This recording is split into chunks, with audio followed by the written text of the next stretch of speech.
The only part of Philip Carlo's Night Stalker biography worth reading is the trial section. The rest contains some implausible claims, for example, how much Richard hung out with his cousin Mike, real name Miguel Valles. By exaggerating Richard's adventures with Miguel, Carlo omitted some crucial details of his life story.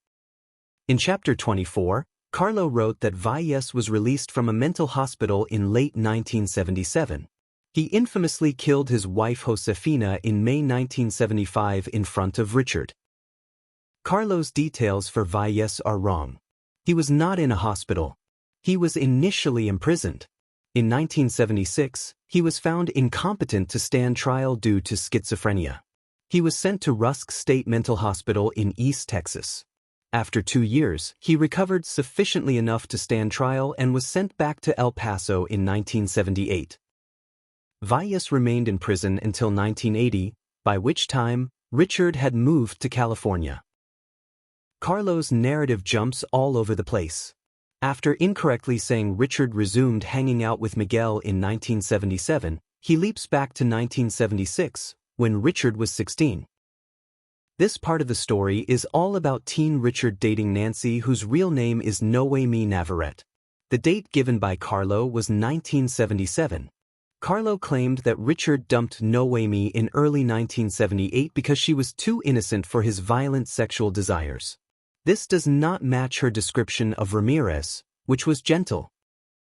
Dates are important here. Those given by Carlo are incorrect. Richard broke things off with Noemi in 1979 when he moved to California, as she says in this 1985 newspaper article.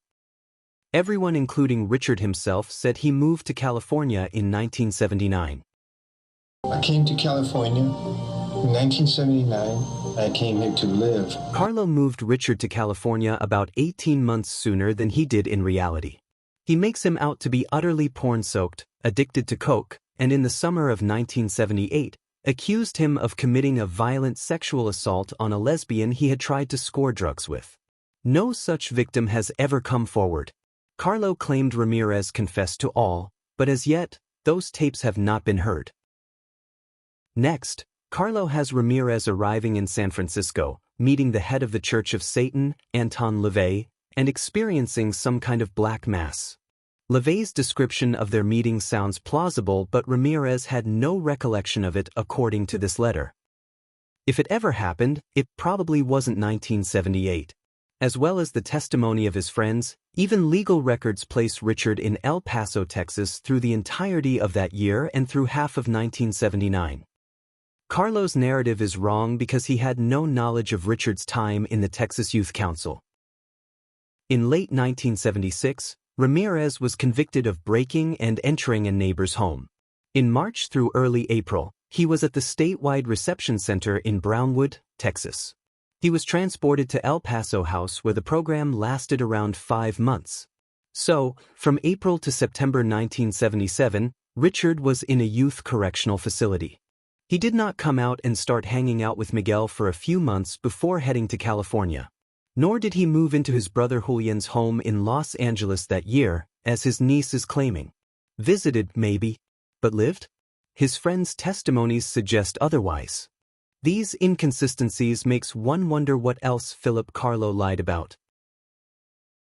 By missing out the Texas Youth Council part, and making Richard move to California too early, Carlo's book gives others the opportunity to make claims about Ramirez while he was supposedly in California.